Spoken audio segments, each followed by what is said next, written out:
देंखोगिरि दैख्लुं खुंगुर बसुमतारिनि जे 1-2-3 बादायलायनाय बे 1-2-3 बादायलायनायाव दिनै जे नोंथाङा सेथि मासि आवग्रिनो हादों बे समाव मा बुंनो सानो? आङो दिनैनि समाव एसे मोजां मोननाय फोरमायदों आरो आंनि सिगां समाव दुलाराय बर' फरायसा आफाद दैदेननाय 1-2-3 देंखोमु बादायलायनायाव दिनैजों खेबथाम जाबाय। सिगाङाव 2016आव डिस्ट्रिक्टआव थामथि मासि मोननानै देरहानो हादों। दुलाराय बर' फरायसा आफादावबो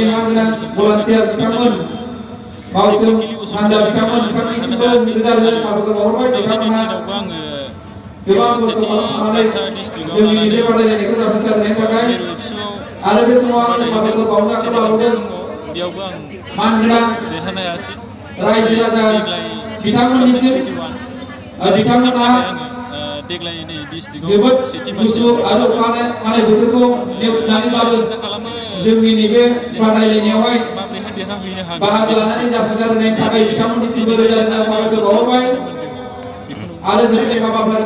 मोनफ्रोमबो हारिनि मेथाइ मोनफ्रोमबो देंखोनि गानखौनो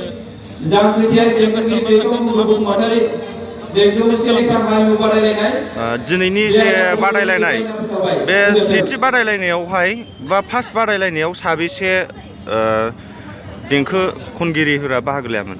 दिनैहाय सा 26आ बाहागो लादोंमोन गासै हिनजावसा।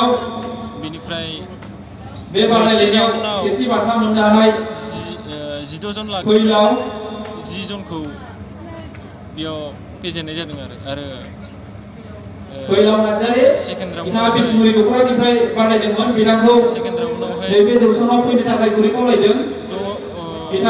जन लादों बेनिफ्राय 3 जन लादों। बे प्रग्रामखौ लादों देंखोगिरि दिरुननो थाखाय गोजोननाय मोनदों। बे प्रग्रामखौ बोसोरै लालांबाय थागोन आसा खालामो।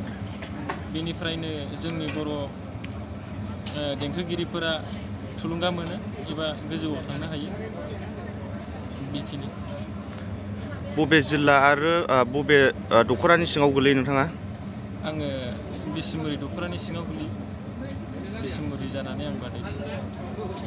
बे समाव बिसमुरि दख'रा दुलाराय बर' फरायसा आफादखौ मा बुंनो सानो? नोंथाङा दि जे नैबे स्टेपआव बादायफैनो मोननानै देरहाफैबाय सेथि मासिबो मोननो हाबाय बे समाव बिसमुरि दख'रा दुलाराय बर' फरायसाखौ आं मान बावनो सानो। मानोना बिसोरनि दैदेननायावसो आं दिनै नैबे डिस्ट्रिक्ट लेभेलसिम सफैदों बा मिरु लेभेलसिम सफैदों। बिनि थाखाय जोबोद साबायखर बिसमुरि